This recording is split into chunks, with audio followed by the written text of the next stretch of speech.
रोपिएगा बबूल, खाइएगा खजूर। कंगना जी चॉइस किसकी है? ऐसे ऐसे कंगना जी, अंगना जी, ऐसे ऐसे लोगों को हिला करके राजनीति करिएगा। उसको आजादी का पता नहीं, किसी चीज का पता नहीं। तो कंगना और के बारे में इस देश को गंभीरता से कोई लेता ही नहीं है। बीजेपी के पास कंगना टाइप के चीजों कुछ है ही नहीं। सर, कंगना रनावत ने फार्मर्स को लेके, किसानों को लेके बयान दिया था कि अगर हालात नहीं संभलते तो बांग्लादेश जैसे हो जाते, जिस पर अब बीजेपी ने किनारा कशी की है उनके बयान से। सर देखिए, एक बात समझिए, रोपिएगा बबूल, खाइएगा खजूर।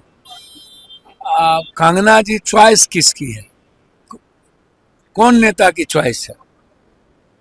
ऐसे ऐसे कंगना जी, अंगना जी, ऐसे ऐसे लोगों को हिला करके राजनीति करिएगा तो क्या पाइएगा? आप हमको बताइए ना। उसको आजादी का पता नहीं, किसी चीज का पता नहीं। तो कंगना और के बारे में इस देश को गंभीरता से कोई लेता ही नहीं है। और बीजेपी के पास कंगना टाइप के चीजों कुछ है ही नहीं। बीजेपी के पास अब कंगना टाइप की ही चीजें बच जाएगी, आप इसको समझिए। तो इसीलिए उसको ही मत लीजिए। सर, चंपई सोरेन ने भाजपा ज्वाइन कर लिया है, सर कैसे देखते हैं? हद हो गया भैया। अब चुनाव के समय में कोई यहाँ गिरा, कोई वहाँ गिरा, भैया विश्वास टूट जाएगा दुनिया में। इस तरह के जो बिहेव है और जिस तरीके से चंपई सोरेन जी पर हेमंत जी ने विश्वास किया और अपने परिवार को नहीं बनाया, अपनी पत्नी को नहीं बनाया, अपने भाई को नहीं बनाया, एक वर्कर को बनाया, लोगों में जो अविश्वास टूटता जा रहा है इन्हीं आचरण और चरित्र के कारण। चंपई सोरेन जी को जिस तरीके से शिबू सोरेन जी ने सींचा, जिस तरीके से हेमंत जी ने एक वर्कर को मुख्यमंत्री बनाया, और उसके बाद देखिए भाजपा के पास कोई एजेंडा नहीं है। कश्मीर में आप नहीं देख रहे हैं क्या स्थिति है भाजपा की? लिस्ट ही नहीं मिला, आदमी चुनाव लड़ने के लिए नहीं मिल रहा है। हरियाणा की भी स्थिति भाजपा की वही है, वो कह रहे हैं 6 दिन पहले ही चुनाव हम लड़ा देंगे। तो भाजपा पैसे के बदौलत तोड़ जोड़ घटाओ कोई अपनी, इसका मतलब साफ है कि भाजपा के पास अपना कोई नेता नहीं है। कभी बाबूलाल मरांडी को, कभी किसी को लाते हैं और उनको अपने नेता पर भरोसा नहीं, अपने पुरुषार्थ पर भरोसा नहीं है।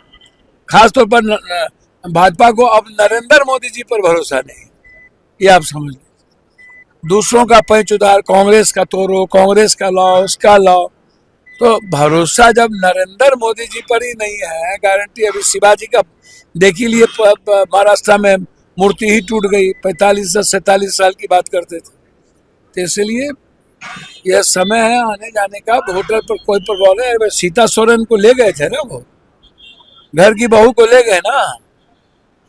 अब तो और भी जो ST SC हैं, दलित हैं, OBC है, EBC है, वो तो पूरा एकजुट हो चुका है हेमंत सोरेन जी के नेतृत्व में कि हेमंत सोरेन को मुख्यमंत्री बनाना।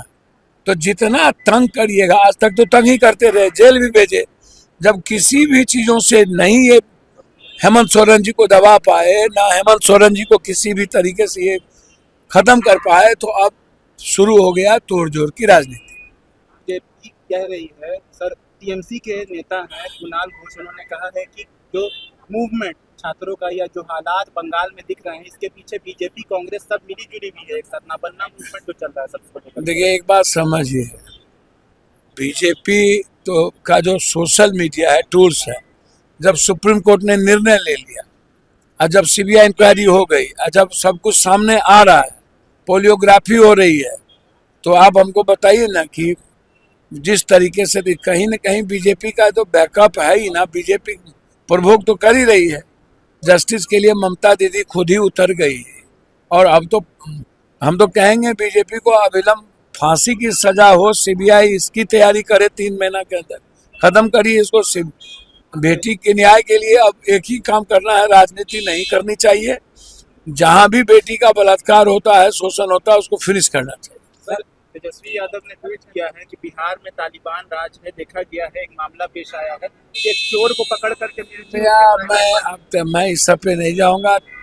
कौन क्या ट्वीट करते हैं, कौन नीतीश कुमार के बारे में क्या बोलते हैं, कौन क्या कहते हैं, भैया मेरा कोई लेना देना नहीं। हम आग्रह करेंगे कि बिहार की जो दुर्गति सब लोगों ने मिल के